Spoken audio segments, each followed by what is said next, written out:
Meu cunhado me fez trabalhar 2 anos sem pagar. Minha irmã disse que eu devia ser grata, então construiu o império que os enterrou. O currículo recém-impresso chegou à minha mesa pela gerente de RH, que disse: "Você precisa ver este aqui com os próprios olhos." Mal olhei, pois tinha reunião às 9 horas. Um cliente queria refazer toda a identidade da marca em 6 semanas. E eu nem terminei meu café.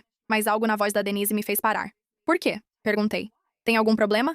"Nada de errado", ela respondeu. "É uma das candidaturas mais fortes para coordenadora de contas. Experiência em finanças, ótima carta, formatação limpa. Acho que você vai querer cuidar disso pessoalmente." Ela deslizou o papel e apontou o nome no topo. Keith Allen Whitfield, meu sobrenome, em calibre 10. Senti algo no estômago que não sei descrever. Não era exatamente um frio na barriga. Pareceu que o chão inclinou 2 graus, mas minha mesa ficou imóvel. Peguei a folha desconfiado, achando que a tinta poderia borrar se eu tocasse errado. 15 anos em finanças, dizia o currículo. Analista financeiro sênior, gerente financeiro e depois nada. Resumo 3 anos com a frase: consultoria independente, 2023 até agora, eu sabia bem o que isso significava e acompanhei de longe durante todo esse tempo. Desemprego, rejeição, silêncio. Um silêncio que não se anuncia, apenas se acumula. Post após post no LinkedIn, até alguém desaparecer diante de nós. Meu irmão tinha se candidatado a um cargo de nível inicial na minha empresa, e na carta de apresentação, com as próprias palavras dele, ele não mencionou que éramos parentes. Nem uma vez. Ele se candidatou como um estranho. Li a carta de apresentação 3 vezes, buscando alguma frase que indicasse ser engano, coincidência ou outro Keith Whitfield. Estatisticamente, deve haver alguns de nós, mas a carta citava Charlotte. Ela citou a habilitação em comunicação que ele fez no último ano em Vanderbilt, a mesma que lembro dele reclamar num churrasco há 10 anos, pois exigia uma aula extra no verão. Detalhes específicos e inconfundíveis. Era ele. "Quer que eu o exclua da consideração?" Denise perguntou parada na porta, de braços cruzados, com o olhar cauteloso típico para clientes em semanas ruins. "Posso agir discretamente." Ninguém da equipe notou o sobrenome. A maioria nem percebe que Whitfield é seu sobrenome. "Não é raro." "Não," respondi rápido demais. "Não mexa nisso ainda." Ela ergueu a sobrancelha, mas não insistiu. Denise cuida do RH pra mim desde o 3º ano. E um dos motivos pelos quais confio nela é que ela sabe a diferença entre uma pergunta que quer uma resposta e uma pergunta que, na verdade, é só alguém pensando em voz alta. Preciso voltar, pois nada faz sentido sem que você entenda o que Keith e eu éramos um para o outro. Nossos pais e a mesa de jantar onde crescemos. Keith tinha 2 anos a mais e era melhor em tudo que podia ser medido. Notas mais altas, 4.0 contra meu 3.4. Vanderbilt era melhor que meus 2 anos na Cypress Community, antes de eu perder dinheiro e motivação para um diploma que nem queria. Meu melhor primeiro emprego foi como analista financeiro em um banco regional em Charlotte, com bônus de contratação que meus pais citaram em todo feriado por anos, como se fosse um prêmio Nobel. Eu era a outra, descrita sempre com um mas. Inteligente, mas. Criativa, mas. Indo bem, mas considerando as circunstâncias. Quando criança, as comparações eram claras. Os boletins do Keith eram emoldurados. Os meus iam para uma gaveta. Quando Keith entrou no time titular de tênis, meu pai viajava 90 minutos para cada partida por 2 temporadas seguidas. Fui selecionada para a exposição de arte do condado aos 14 anos, mas ninguém foi porque era no mesmo horário do treino do Keith. Não falo isso por lamentação, já superei isso há tempos. Mas isso importa para entender por que uma frase dita em uma mesa de jantar teve tanto impacto. Não era realmente sobre a ideia de negócio. Era sobre quando eu tinha 6 anos, 16 anos e 24 anos. Tudo acumulado atrás daquela única palavra: vergonhoso. Eu trabalhava como freelancer de design gráfico em um apartamento de um quarto, com ar-condicionado de janela que só resfriava metade do ambiente. Eu fazia logotipos para salões de manicure, cardápios para food trucks de tacos e criei a identidade visual de um trailer de carne seca artesanal. Não era glamuroso, mas eu era boa e começava a notar um padrão que ninguém via. Pequenos negócios buscavam branding, presença online e marketing feitos por uma equipe única, acessível, sem depender de vários freelancers que não se comunicavam. Chamei de Bridge Creative antes mesmo de existir, nomeando antes de ter um plano de negócios, mostrando o quanto essa ideia era importante para mim desde o início. Cometi o erro de mencionar isso no dia de ação de graças. Éramos 14 apertados na mesa de jantar dos meus pais em Greensboro. Tias, primos, minha avó e o aroma intenso do recheio de milho da minha mãe dominavam o ambiente. Tomei 2 taças de vinho, 1,5 a mais do que o normal. E quando minha tia Carol perguntou sobre minha vida, contei tudo. O conceito, a lacuna no mercado, o plano de começar pequeno e crescer até virar uma agência. Keith riu antes que eu terminasse. Não foi risadinha, mas uma risada de verdade, daquelas que saem primeiro pelo nariz. Daquelas que fazem as pessoas do outro lado da mesa levantarem a cabeça. "Isso é constrangedor", ele disse, sem nem tentar disfarçar. No meio da conversa, na frente da mamãe, papai, avós e 6 primos que de repente acharam o purê de batatas muito interessante. Lembro exatamente do que respondi, pois já repeti isso mentalmente muitas vezes. Não disse nada. Fiquei sentada, garfo no ar, sentindo o rosto esquentar. A contribuição da minha mãe foi pior que o silêncio. Ele tem razão, querida. Você nunca concluiu nada. Não foi cruel, só cansada e certa. Meu pai não conseguiu me encarar quando olhei para ele. Ele disse que eu devia pensar antes de agir. No mesmo tom de quando sugeria que eu arranjasse outro emprego, em vez de investir no que ele, no fundo, considerava um hobby com delírios de grandeza. Ninguém me defendeu naquela mesa. Dirigi para casa naquela noite, rádio desligado, as luzes da estrada passando no para-brisa no mesmo ritmo do que pulsava atrás do meu externo. Não chorei. Quero deixar claro que, porque, na versão dessa história em que eu choro no carro, eu desperto mais simpatia e prefiro contar a verdade. Não chorei. Cheguei em casa, sentei na mesa da cozinha com meu laptop ainda quente da viagem e preenchi a papelada para abrir uma LTDA às 23h52. A Bridge Creative nasceu por pura birra. Não vou fingir que foi algo nobre. Começou por birra e só virou outra coisa anos depois. O primeiro ano quase me quebrou, e digo isso sem exagero. Comi arroz e ovos por cerca de 4 meses, pois era a proteína completa mais barata por dólar gasto, minhas economias. O dinheiro que juntei em 3 anos, $11.000, acabou em agosto. Eu cobrava muito pouco por projeto por medo de perder clientes, então trabalhava 80 horas por semana, ganhando menos que o salário mínimo, algo que evitava calcular. O primeiro grande alerta veio em março, 4 meses depois,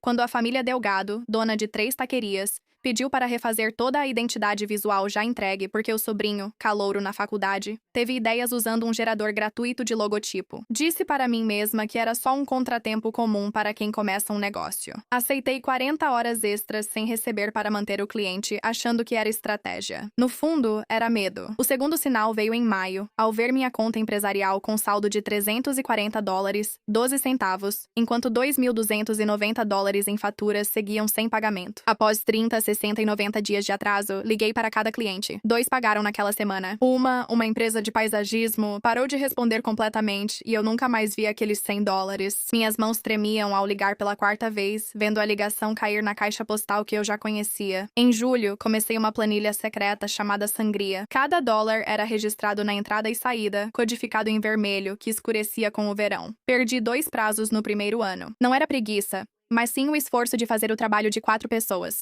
Então algo sempre era sacrificado. Lembro de estar no carro, fora do escritório de um cliente, às 6h40. Sem dormir, ensaiava desculpas pelo lançamento com 4 dias de atraso e pensava, Keith tinha razão, isso é constrangedor. Não liguei para casa nenhuma vez naquele ano. Eu não pedi ajuda, nem para meus pais, nem para Keith, nem para ninguém que estava naquela mesa. Existe um tipo específico de teimosia que nasce da humilhação, e era movida inteiramente por isso. Liguei para Raymond Ochoa, agente de empréstimos para pequenas empresas em uma cooperativa de crédito comunitária com 19 anos no crédito comercial, quando precisei de $4.000 para um laptop e licenças de software, para parar de trabalhar em um computador que travava 2 vezes ao dia. Raymond analisou meus demonstrativos financeiros do primeiro ano, que eram ruins. Apesar da relação dívida-renda indicar recusa automática, ele me aprovou. Principalmente, ele me contou durante um café um ano depois, porque gostou do fato de eu ter mantido todas as faturas organizadas, mesmo quando estava claro que eu não tinha nenhum tostão. Esse foi o único empréstimo pelo qual fui realmente grata. Minha contadora nesses 2 primeiros anos, uma CPA experiente e direta chamada Linda Farrell, me disse sem rodeios na nossa primeira reunião que meu modelo de precificação me levaria à falência em 18 meses se eu não o corrigisse. Eu não corrigi rápido o suficiente. Ao fim do primeiro ano, eu não havia renegociado nenhum contrato e tinha, em silêncio, certeza de que tudo ia desmoronar antes de provar que ele estava errado. No segundo ano, contratei minha primeira funcionária, a redatora Priya, que eu mal podia pagar e que deixava meus pitch decks muito profissionais. Paguei a Priya antes de receber pelos primeiros 11 meses, ela só descobriu anos depois e até hoje menciona isso quando quer ganhar uma discussão comigo. No terceiro ano, consegui um cliente que mudou tudo.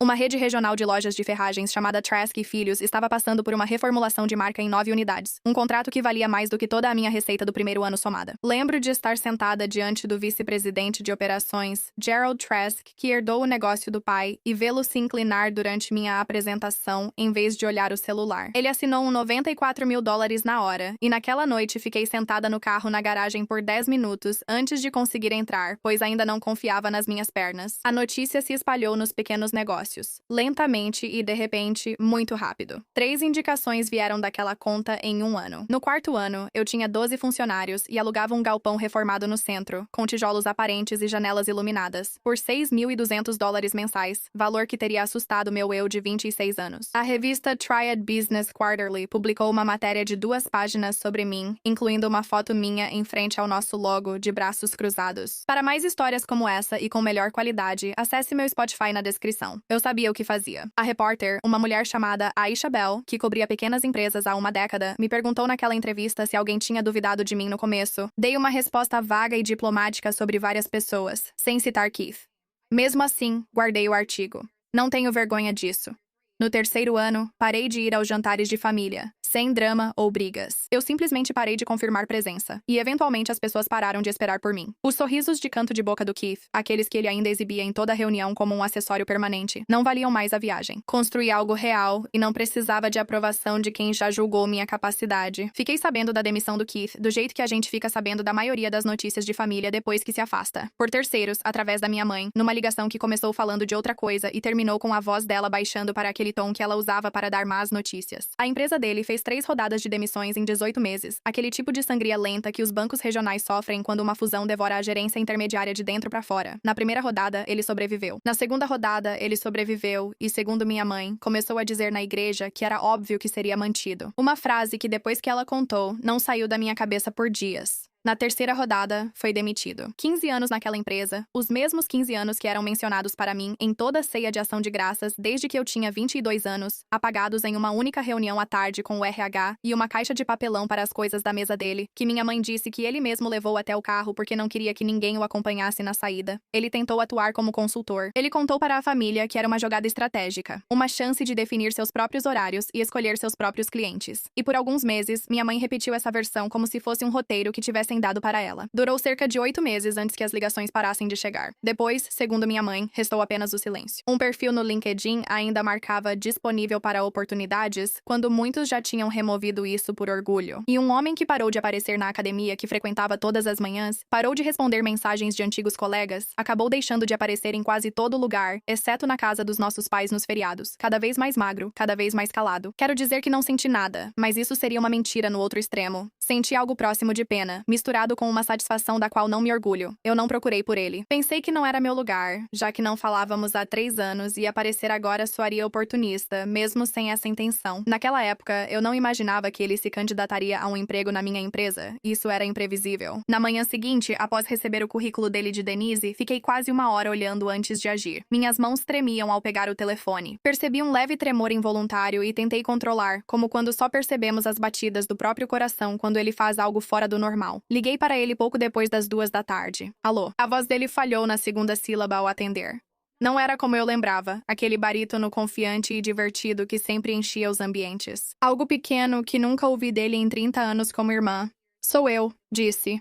Tenho sua inscrição aqui comigo. Houve uma longa pausa. Eu podia ouvi-lo respirando. E então aquele tipo específico de silêncio que acontece quando alguém está tentando decidir se vai mentir. Imaginei que você acabaria vendo isso, ele disse finalmente. Eu não estava tentando esconder. Eu só me candidatei à vaga. É uma boa vaga. Eu não achei que isso fosse parar exatamente na sua mesa. É uma agência criativa com 12 pessoas, Keith. Tudo acaba na minha mesa. Outra pausa. Ouvi ele inspirar, aquele tipo de respiração que antecede uma frase. E então ouvi ele se conter, engolir de volta. Seja lá o que fosse. Família, talvez. Um pedido de desculpas. Um apelo. Nunca vou saber exatamente o que ele quase disse porque ele não disse. Disse a ele que analisaria pelo processo normal, tentando soar profissional e segura, mas não sei se consegui, como qualquer outro candidato. Ele agradeceu. Só isso. E então ele desligou antes que eu pudesse dizer qualquer outra coisa, o que me disse mais do que o currículo tinha dito. Fiquei sentada por um tempo, olhando o laptop fechado, sem saber se o tremor nas mãos era raiva, luto ou a lembrança de um irmão que já não existia. Antes de ligar, fiz algo de que não me orgulho. Abri o LinkedIn dele para checar se não era algum mal-entendido. A foto do perfil dele era de 3 anos atrás, antes das demissões, com um terno que, pelo currículo, ele já não tinha mais. Disponível para oportunidades, seu nome seguia em verde, com um banner que ele nunca tirou, talvez por teimosia ou para não admitir o tempo naquela situação. 211 conexões. 11 em comum, fechei a aba como se estivesse fazendo algo errado. Disse para mim mesma que provavelmente foi um engano, que ele tinha se candidatado a várias vagas por meio de algum serviço automatizado e nem tinha percebido para qual empresa estava enviando suas informações. Essa teoria durou só até eu reler a carta de apresentação dele pela 4ª vez e perceber que ele mencionava especificamente a matéria da Bridge Creative na Triad Business Quarterly, aquela com a minha foto, como um dos motivos pelos quais admirava acompanhava a trajetória de crescimento da empresa. Ele sabia exatamente a porta de quem estava batendo. Só não esperava que fosse eu quem fosse atender. Decidi, em algum momento daquela hora, que não iria facilitar para ele, mas também não iria sabotá-lo. Ele passaria pelas mesmas etapas dos demais: entrevista inicial, avaliação de habilidades e entrevista em painel. Se quisesse o emprego, teria que conquistá-lo diante de pessoas que não sabiam que era meu irmão, pois pedi a Denise para omitir esse detalhe até a última rodada. Nossa recrutadora, uma mulher chamada Jasmine Ortiz, que trabalhava com contratação em agências há 11 anos e tinha a reputação de ser quase impossível de impressionar, conduziu a primeira entrevista inicial dele. Ela me ligou 2 dias depois e notei surpresa na voz dela. Ele é muito super qualificado para o cargo, disse ela. Um gerente financeiro se candidatando para coordenador de contas geralmente é um sinal de alerta, para ser honesta. Me faz pensar se ele vai sair correndo assim que aparecer algo melhor. Mas ele teve uma pontuação mais alta do que qualquer pessoa que avaliamos neste trimestre na parte do estudo de caso. Você deveria conversar com ele pessoalmente antes de tomarmos qualquer decisão. Então, eu conversei. Sentei de frente para ele, pessoalmente na nossa sala de reuniões no segundo andar, com dutos expostos e a parede cheia de trabalhos de clientes que ele não conhecia, e perguntei o que realmente queria saber. Por que você quer esse emprego? Primeiro, ele deu a resposta ensaiada. Ele falava sobre migrar para a indústria criativa, habilidades transferíveis e mentalidade de crescimento, usando aquela linguagem corporativa típica de posts no LinkedIn. Interrompi. Seja honesto. Do que você está fugindo? O silêncio que se seguiu foi tão longo que, em um momento, eu realmente afastei o telefone do ouvido para checar se a ligação não tinha caído, antes de lembrar que estávamos sentados a menos de 1 metro de distância e eu não precisava checar nada. Eu podia ver ele, o maxilar tenso, as mãos espalmadas na mesa como se estivesse tentando segurar alguma coisa. Então ele desabou. Minha carreira acabou, ele disse, sem hesitar. Acabou. O setor seguiu em frente e eu não fui junto. Fiquei caro demais para o que eu ainda sabia fazer e orgulhoso demais para dar um passo atrás e aprender o que eu não sabia. Enviei 200 candidaturas no último ano. Consegui 4 entrevistas. Recebi 0 propostas. Ele me olhou pela primeira vez desde que sentou. Tornei-me irrelevante. Essa é a verdade. Ninguém causou isso. Deixei aquele silêncio pairar por um segundo antes de fazer a pergunta que, ao que parece, eu estava guardando há 6 anos, aquela que eu nem tinha admitido para mim mesma que faria até que já tivesse saído da minha boca. Você lembra o que falou sobre meu negócio no dia de ação de graças?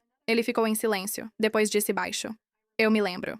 Eu estava errado. Nunca pensei ouvir essas 2 palavras de Keith Whitfield nessa ordem. Me enganei. Não era isso que quis dizer. Não. Você levou para o lado pessoal. Era só uma admissão simples, colocada na mesa de conferência como algo que ele finalmente deixou após muito tempo. Jasmine me ligou 2 dias depois com uma surpresa. Temos outro candidato forte para a vaga de coordenador, disse ela. É outro candidato ficha limpa e pronto para começar já. Se não avançarmos com o processo do Keith até sexta, perderemos a vaga para outro candidato e terei que encerrar tudo. Preciso de uma decisão em 48 horas, não de adiamentos. Era isso. Tive 48 horas para decidir se meu irmão merecia uma chance justa em um emprego que eu poderia tirar de sua vida com um simples telefonema pela segunda vez. Liguei para a Linda Farrell naquela tarde, não para pedir conselhos de contabilidade, mas para conversar com quem viu eu construir essa empresa de 340 a 12 dólares na conta corrente. Você criou um processo de contratação para evitar que as pessoas furassem a fila, ela disse. Não deixe que ele faça isso, mas também não o puna por ser seu irmão. Ambas as opções são você tornando isso sobre você mesma, em vez de sobre o trabalho. Eu disse para ele que avançaria para a rodada final, igual a qualquer outro candidato, e que a decisão viria do painel de contratação, não só de mim. Eu quis dizer isso como uma forma de justiça. Acho que uma parte de mim também quis fazer disso um teste. Eu queria ver se ele conseguiria passar pelo escrutínio de pessoas que não deviam nada a ele. A rodada final contou com meu sócio Marcus Dung, que cofundou a parte operacional da agência comigo no segundo ano e não tem paciência para candidatos que mascaram fraquezas. Marcus fez a Kit a pergunta final padrão. Me conte sobre o seu maior fracasso profissional e o que você aprendeu com isso.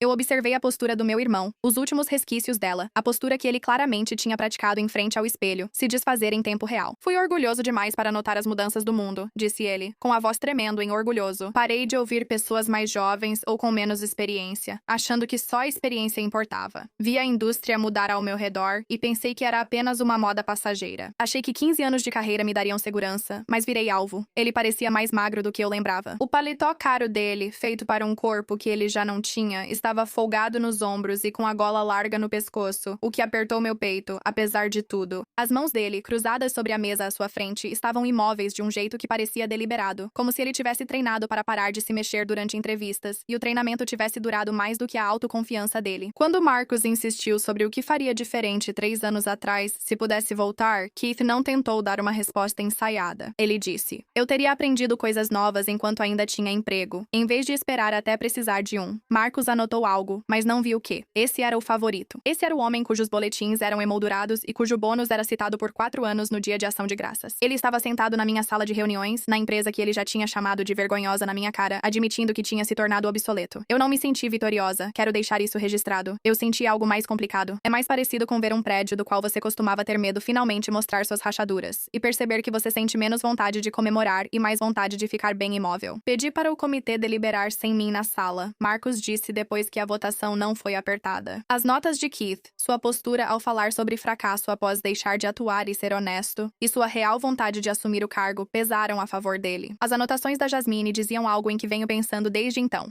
O candidato aceita a orientação de um jeito que candidatos super qualificados quase nunca aceitam. Ele sabe exatamente o quanto caiu e não está fingindo o contrário. Uma semana depois, liguei e confirmei. O emprego era dele. Informei que ele se reportaria ao diretor de contas do Marcos, não a mim. Faixa salarial e avaliação de 90 dias iguais às demais contratações de coordenador. Início na segunda-feira. Ele ficou em silêncio na linha, por mais tempo do que nos silêncios anteriores. E quando finalmente falou, sua voz assumiu um tom que eu realmente não me lembrava de já ter ouvido. Baixa, embargada e totalmente sem encenação. Ele só disse, obrigado. As únicas palavras que importavam, vindas de quem já chamou meu sonho de vergonhoso diante da família. Ele começou naquela segunda, e o vi na sala de descanso às 10 horas, com uma caneca de café da empresa, sem conhecer a etiqueta, ele acenou de forma cuidadosa e formal, como ao chefe do chefe. Não mencionamos o dia de ação de graças. Não falamos sobre os 15 anos, as demissões ou o currículo com nosso sobrenome que iniciou tudo. A sala de reuniões já dissera tudo por nós. A avaliação de 90 dias dele foi feita pela diretora de contas, Priya Anand, que contratei como minha primeira funcionária no segundo ano e agora lidera sua própria equipe. Ela não sabia que pedir de propósito para ela entregar, para que Keith ouvisse sua primeira avaliação real de alguém que também começou do zero aqui, como ele agora também precisava fazer. As anotações dela eram diretas, típicas de bons gestores.